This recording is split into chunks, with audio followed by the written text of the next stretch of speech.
আসসালামু আলাইকুম এভরিওয়ান। অন্ধমের ভালোবাসা গল্পের 13 নম্বর পার্ট। তো চলো বেশি কথা না কইয়া গল্প শুরু করা যাক। ধপ করে পিছন থেকে আপুকে ভয় দেখিয়ে বলে উঠলো, ফেলে দিব নাকি ভাবি? পিছনে তাকিয়ে দেখি রিয়া এখানে চলে আসছে। আপু রিয়াকে উদ্দেশ্য করে বলল, ভয় দেখানো হচ্ছে আমাকে, কিন্তু আমি তো ভয় পাই না। রিয়া আপুর হাত ধরে বলল, আরে না ভাবি, এমনি মজা করলাম আর কি আপনার সাথে। হঠাৎ রিয়া আমার দিকে তাকিয়ে বলল, আরে দীপু যে, তোমার তো আজকাল খবরই পাওয়া যায় না।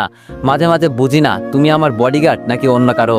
সেই আত্ম থেকে একদিন আমার সাথে ছিলে, আর তো চোখেই দেখলাম না। তোমার শরীরে এত আঘাত কেন? কিভাবে কি হয়েছে? আমি রিয়ার দিকে তাকিয়ে বললাম, সরি ম্যাম, আসলে কি বলবো আপনাকে বলে বোঝাতে পারবো না। মানুষ আমার পিছনে পড়ে আছে আমাকে মারার জন্য। বুঝি না কার কি ক্ষতি করেছি আমি।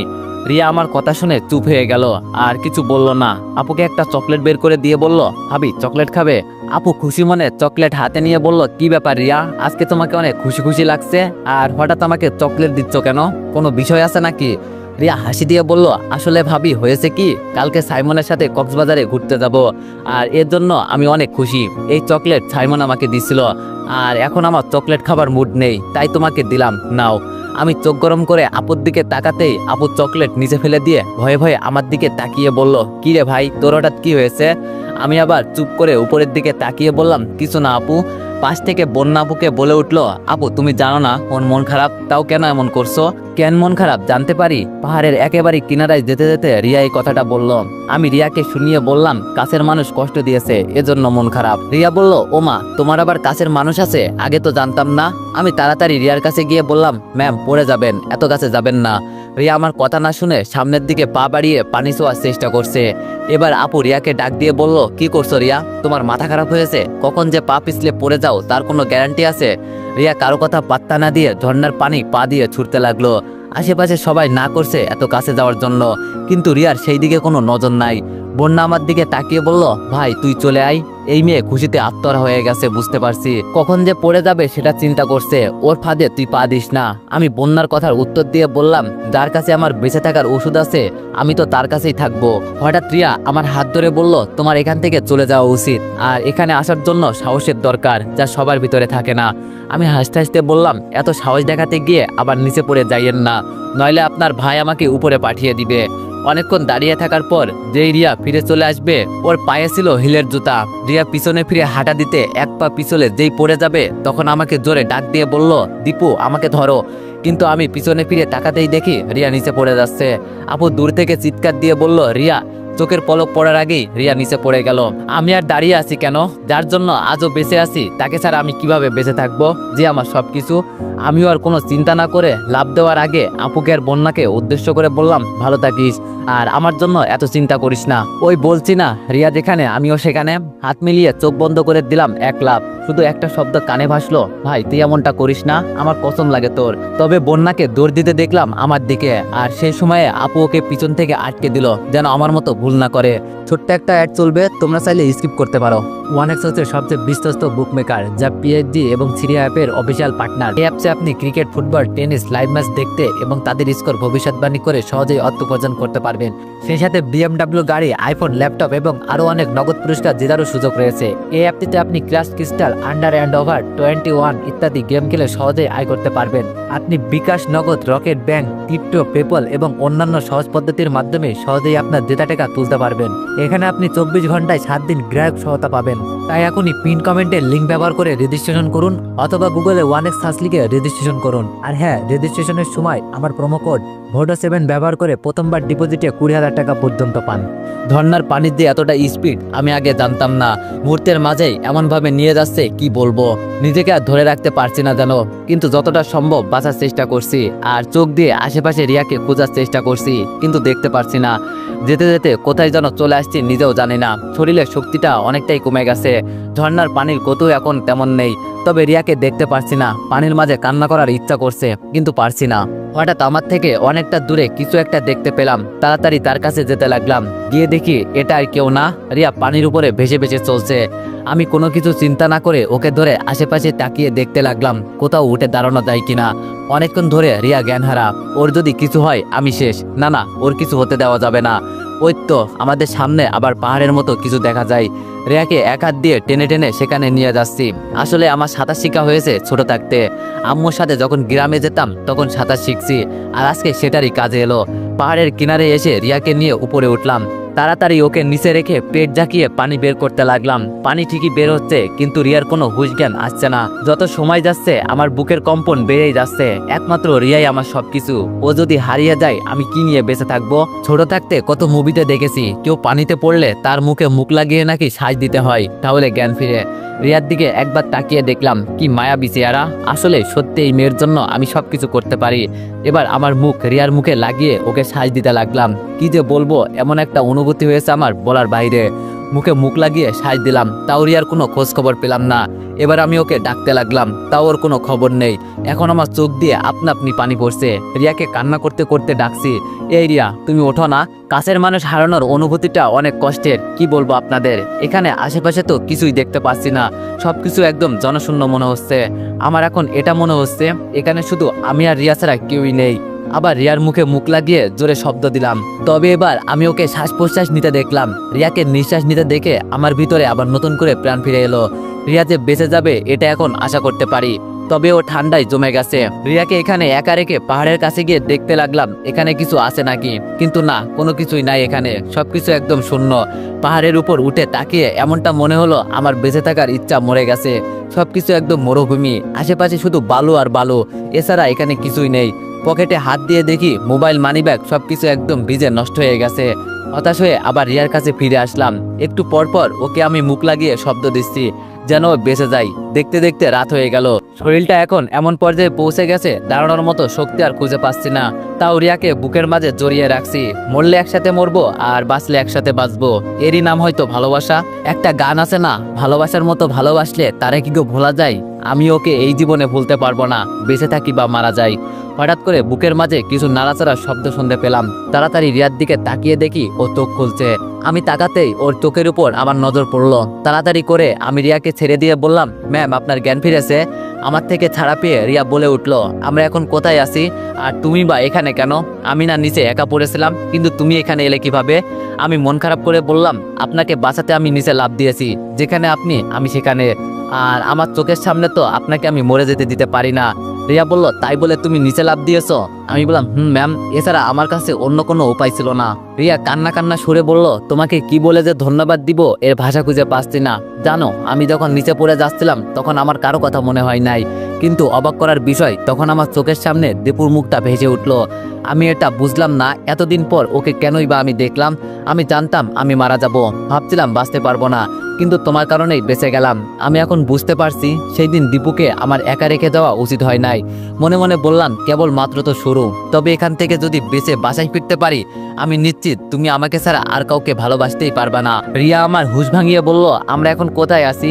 আমি ভাঙা ভাঙা সুরে বললাম, আর বলিয়েন না ম্যাম, ভেসে ভেসে এমন এক জায়গায় চলে আসছি কোথাও কোনো মানুষ নেই, সব জায়গা একদম জনশূন্য হয়ে আছে। সাঁতার কেটে এখানে আপনাকে নিয়ে আসতে আসতে আমার শরীরে সবটুকু শক্তি কমে গেছে। এখন যে এখান থেকে উঠবো তারও শক্তিটুকু আমার ভিতরে নেই। রিয়া ওর ঠোঁটে হাত দিয়ে বলল, আমার ঠোঁটগুলো এমন হয়ে আছে কেন? আমি তো পানিতে ছিলাম, এমন হওয়ার তো কথা জীবনেও ছিল না।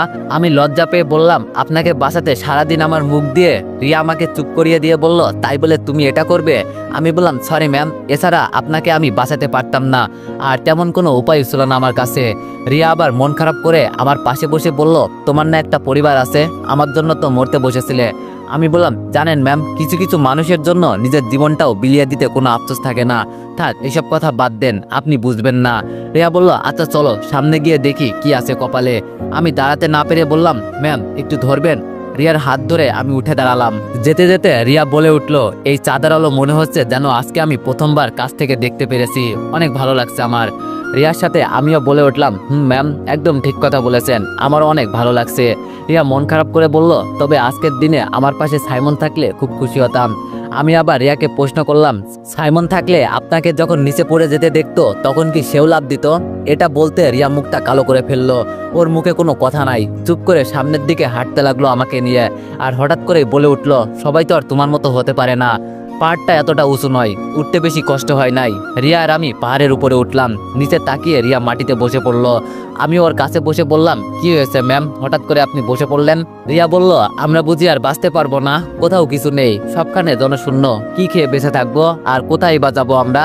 আমি বললাম, আমাদের গন্তব্যের ঠিকানা ছিল অজানা, আর এখন কোথায় বা যাবো, কিভাবে বেঁচে থাকবো সেটাও আমাদের অজানা। তবে এখন এটা বলতে পারি ম্যাম, আমাদের বাঁচার জন্য লড়াই করতে হবে, যেটাকে বলে বেঁচে থাকার লড়াই। রিয়া আবার দাঁড়িয়ে বলল, তাই তো দেখতে পাচ্ছি, মনে হয় তাই করতে হবে। তবে তুমি আমাকে আর ম্যাম বলবে না, আমার নাম ধরে ডাকতে পারো। এখানে তো আর তেমন কেউ নেই, শুধু তুমি আর আমি।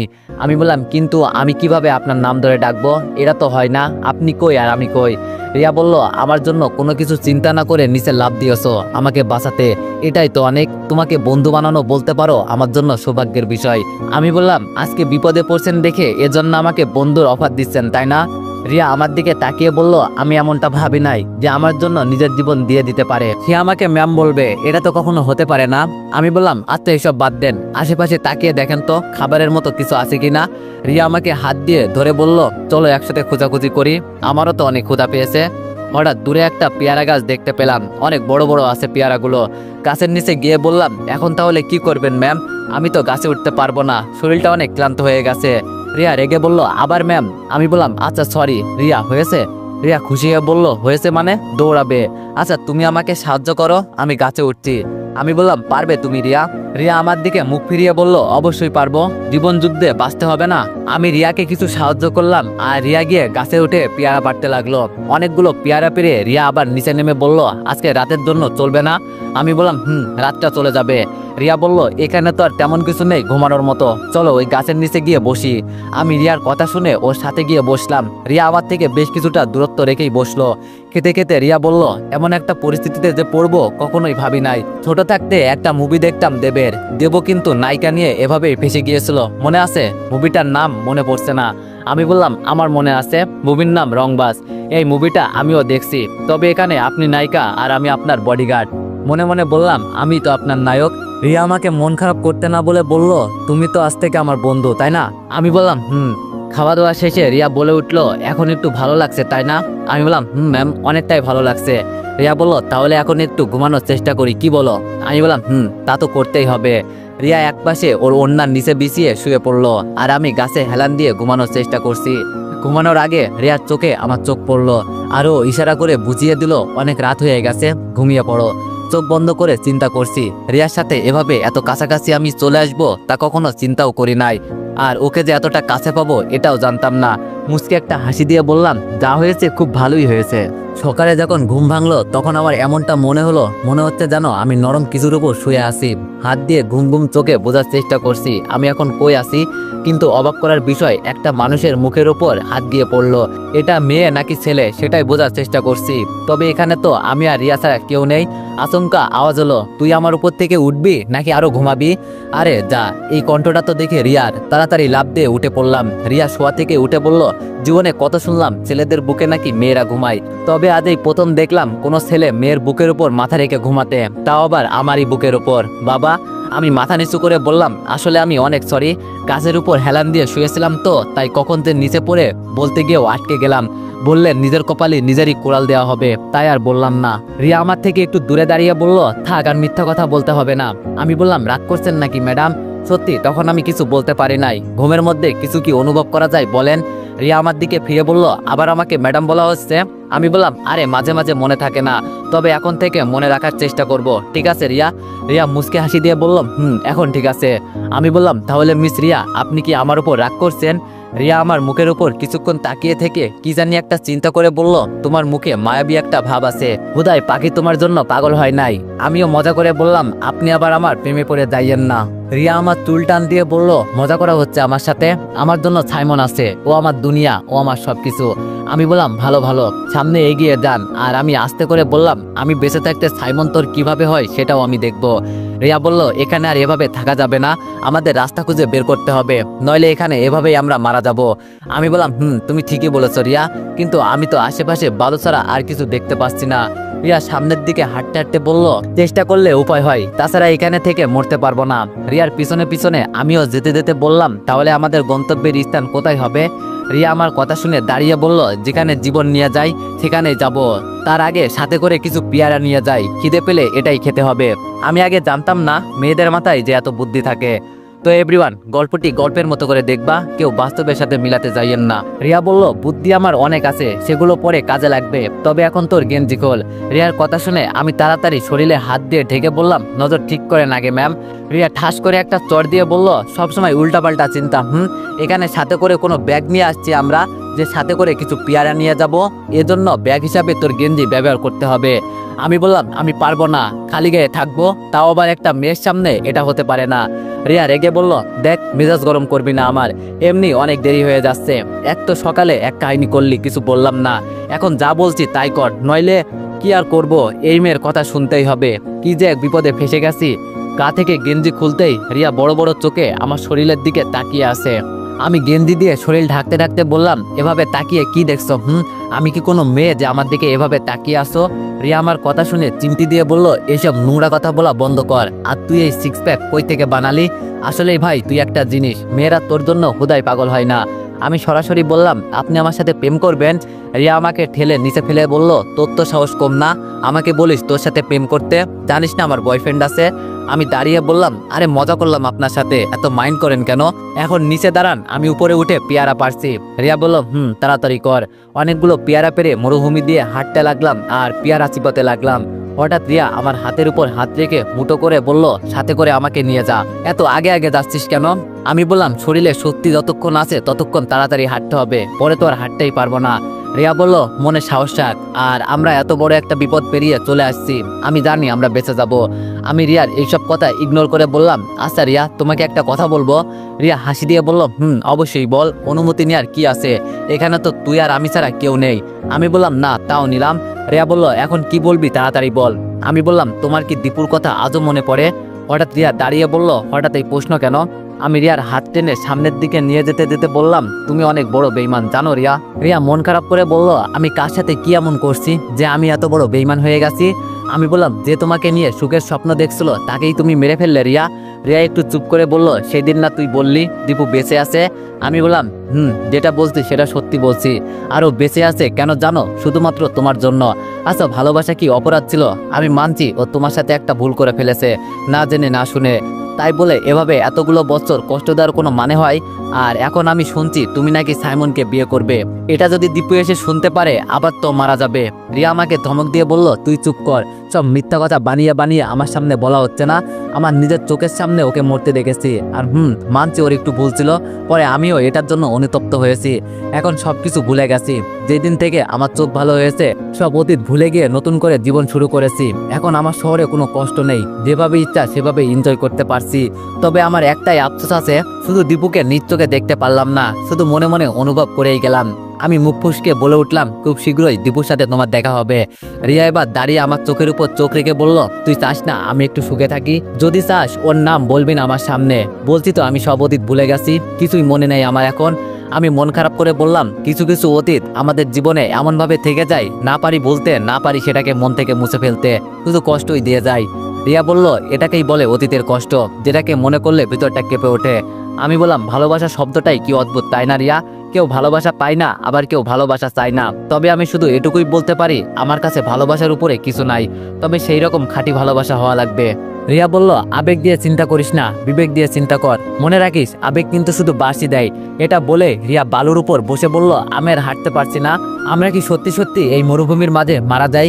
আমি রিয়াকে সাহায্য গিয়ে বললাম, তুমি না বলেছিলে চেষ্টা করলে উপায় হয়, তো চলো এখন। রিয়া বলল, আরে তখন তো আবেগের বসে বলেছিলাম, কিন্তু কে জানতো এই পথের কোনো শেষ নেই। আমি বললাম, আরে এত চিন্তা করো না, সবকিছুর একটা শেষ পথ থাকে, এটাও আছে, তবে আমাদের সেই পথটাই খুঁজে বের করতে হবে। রিয়া বলল, কিন্তু আমি যার হাঁটতে পারছি না। রিয়াকে টান দিয়ে আমি কোলে তুলে নিয়ে হাঁটতে লাগলাম। রিয়া কেমন জানি মায়াবী একটা চাউনি দিয়ে আমার দিকে তাকিয়ে তাকিয়ে দেখছে, আর কি জানো ভাবছে।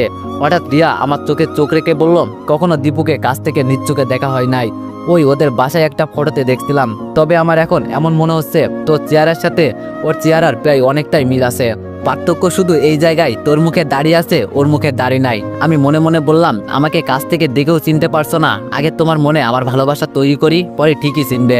আমি রিয়ার চোখের দিকে তাকিয়ে বললাম, আমার দিকে এভাবে তাকাবে না তো। রিয়া তাও চোখ না সরিয়ে বলল, ওমা তা কেন?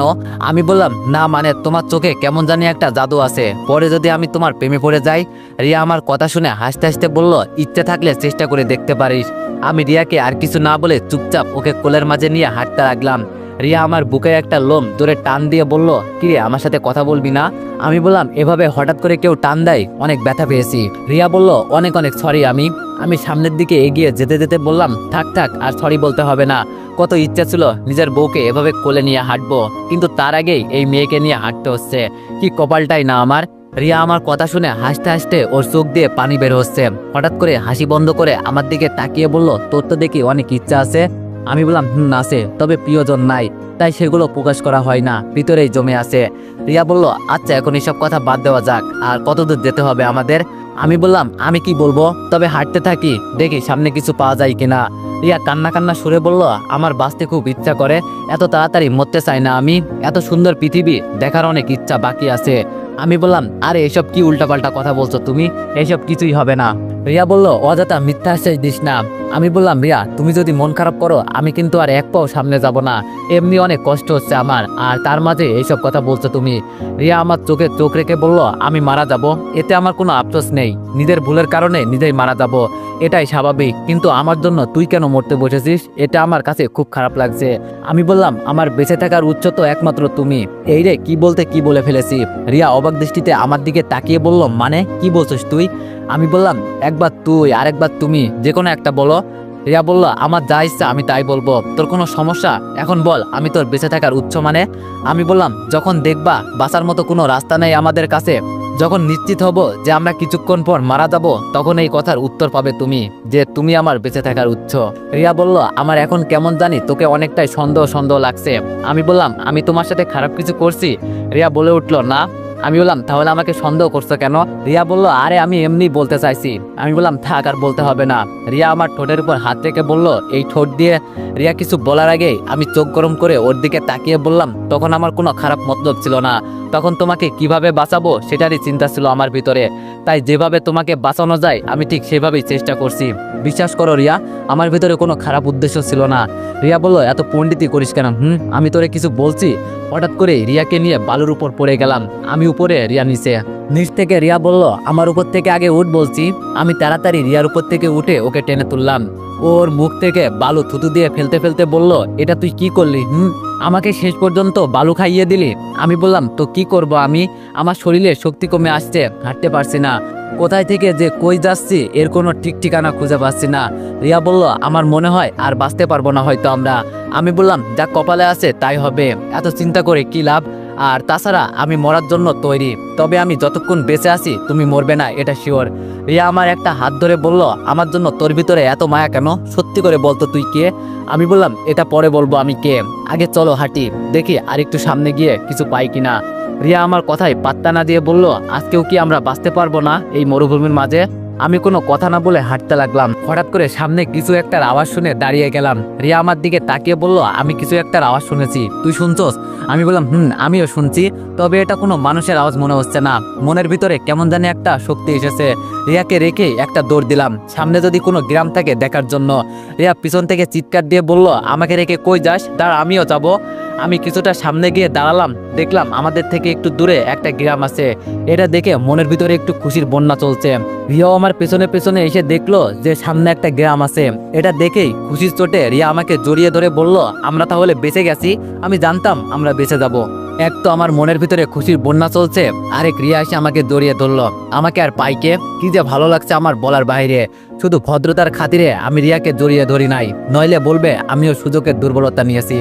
আগের মতো আর কোনো ভুল করতে চাই না। রিয়াকে এমন এক জায়গায় রেখে আমার পরিচয় দিব না, ও একেবারে চমকে যাবে। আমি একটা কাশি দিলাম। রিয়া আমাকে তাড়াতাড়ি ছেড়ে লজ্জা পেয়ে বলল, আমি আসলে সরি, খুশিতে এমন হয়েছে। আমি নিজের খুশি ভিতরে চেপে রেখে বললাম, আরে না, আমিও বুঝেছি তুমি খুশির চোটে আমাকে জড়িয়ে ধরেছো। রিয়া সামনে যেতে যেতে বলল, তাহলে চলো গ্রামের দিকে যাই, দেখি কি আছে কপালে। আমি বললাম চলো। কোথাও যে আমরা এখন আছি সেটাও জানি না, এটা যে কোনো গ্রাম কি জানি। রিয়াকে নিয়ে যেই না গ্রামের ভিতরে পা রাখবো, তখনই একটা পিচ্চি ছেলে আমাদের দেখে ফেলে। আমাদের দেখে গ্রামের ভিতরে দৌড়ে যাচ্ছে আর চিৎকার করে বলে বেড়াচ্ছে, গ্রামের নতুন মানুষ এসেছে, তোমরা সবাই কই আসো, দেখে যাও গ্রামের নতুন মানুষ এসেছে। তো এভরিওয়ান, কি হতে চলেছে দীপু আর রিয়ার সাথে এইসব জানতে নেক্সট পার্টের জন্য অপেক্ষা করো। ধন্যবাদ।